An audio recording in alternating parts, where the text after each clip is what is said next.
जब हम लोग कर्नाटक की राजनीति की बात करते हैं तो उसमें एक और नाम जुड़ता है। वो है सिद्धारमैया साहब का। और एक कांग्रेस की लीडर है। तो आज हम लोग इनके बारे में भी एक सामान्य जानकारी देख लेंगे। और इन्हें आप लोग अपनी स्क्रीन पर भी देख रहे होंगे। ये आप देखिए, इनका परिवार है। और आप देख रहे हैं कि राहुल गांधी, सिद्धारमैया आप लोगों को देखने को मिल रहे होंगे। और ये सब कर्नाटक की बात हो रही है। अगर कर्नाटक को आप लोग देखना चाहें तो देखिए, हमारे प्यारा भारत है। भारत में एक कर्नाटक है। बेंगलोर इसकी राजधानी है। और 1 नवंबर 1956 में इसे राज्य बनाया गया था। इसकी सीमा गोवा, महाराष्ट्र, तेलंगाना, आंध्र प्रदेश, तमिलनाडु और केरल से लगती है। यहाँ अगर हम लोग विधानसभा सीटों की बात करें तो आप देखेंगे 224 विधानसभा में सीटें हैं। विधान परिषद में 75 सीटें हैं। राज्यसभा में 12 सीटें हैं। लोकसभा में 28 सीटें देखने को मिलेंगी।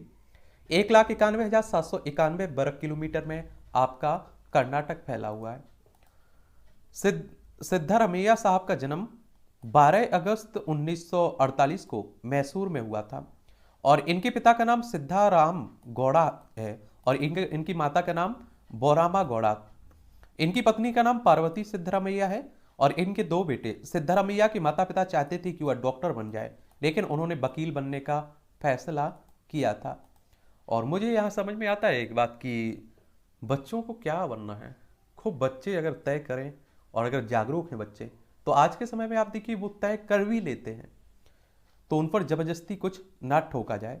इनके पत्नी पार्वती सिद्धारमैया, इनके बेटा एक राकेश था जिसकी डेथ 2016 में हो गई थी। कन्नड़ निर्माता था, फिल्म निर्माता। ये अत्यंत चिकित्सक हैं, इनके बेटे ही है।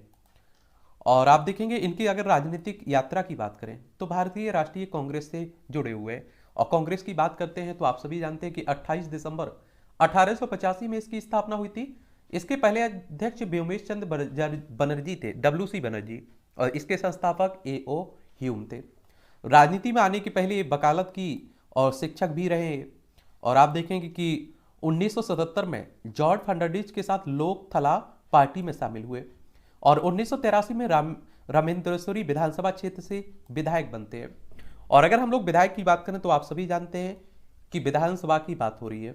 अगर आपको विधायकी का चुनाव लड़ना है, MLA का चुनाव लड़ना है, तो आपकी उम्र कम से कम 25 साल होनी चाहिए। अधिकतम उम्र की कोई सीमा नहीं रखी गई है। और विधायक का चुनाव डायरेक्ट जनता यानी कि मतदाताओं के द्वारा होता है। अगर आपकी उम्र 18 साल हो चुकी होगी तो वोटर सूची में आपका नाम जुड़ चुका होगा। आप लोग वोट डालने भी जानते होंगे। एक और बात होती है, ये चुनाव करवाता कौन है विधानसभा के? इलेक्शन कमीशन ऑफ इंडिया, भारतीय निर्वाचन आयोग।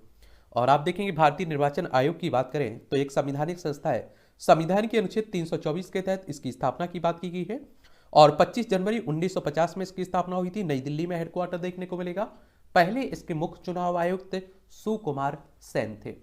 फिर आप देखेंगे 1985 में उसी निर्वाचन क्षेत्र से फिर से वो निर्वाचित हुए और पशुपालन और पशु चिकित्सा सेवा मंत्री बनते हैं। फिर 1989 में विधानसभा चुनाव में एम राजशेखर मूर्ति से हार भी जाते हैं। फिर 1992 में जनता पार्टी के महासचिव बनते हैं। 1994 में उप मुख्यमंत्री के रूप में चुने जाते हैं।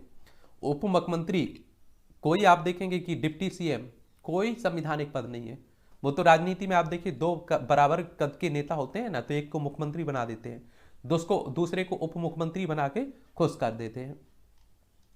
फिर आप देखेंगे 1996 में कर्नाटक के उप मुख्यमंत्री बनते हैं कर्नाटक से। फिर आप देखेंगे 1999 में उन्होंने जनता पार्टी छोड़ दी और एक नई पार्टी शुरू की। फिर आप देखेंगे 2004 में कर्नाटक के उप मुख्यमंत्री के रूप में फिर से चुने जाते हैं। फिर आप देखेंगे 13 मई 2013 को कर्नाटक के मुख्यमंत्री के रूप में शपथ लेते हैं, चीफ मिनिस्टर बनते हैं। फिर 2018 में दो निर्वाचन क्षेत्र यानी कि चामुंडेश्वरी और बादामी के लिए कर्नाटक विधानसभा चुनाव लड़ते हैं, लेकिन केवल बादामी से चुनाव जीतते हैं, दूसरी जगह से चुनाव हार गए थे। तो अभी तक का आप देखेंगे इनका राजनीतिक सफर यहीं तक है। आगे क्या होता है आने वाले समय में, ये तो आने वाला वक्त ही बताएगा। और इसके लिए सबसे अच्छी बात रहती है कि आप लोग न्यूज़पेपर पढ़ते रहा करिएगा, जानते रहा करिएगा। और आजकल तो स्मार्टफोन आप लोगों के पास है, तो आप लोग सभी के बारे में जानकारी रखे रहते हैं। ठीक है। और किसी के बारे में जानना हो तो आप लोग उसका नाम नीचे लिख सकते हैं, उसके बारे में भी हम लोग बात कर लेंगे। धन्यवाद।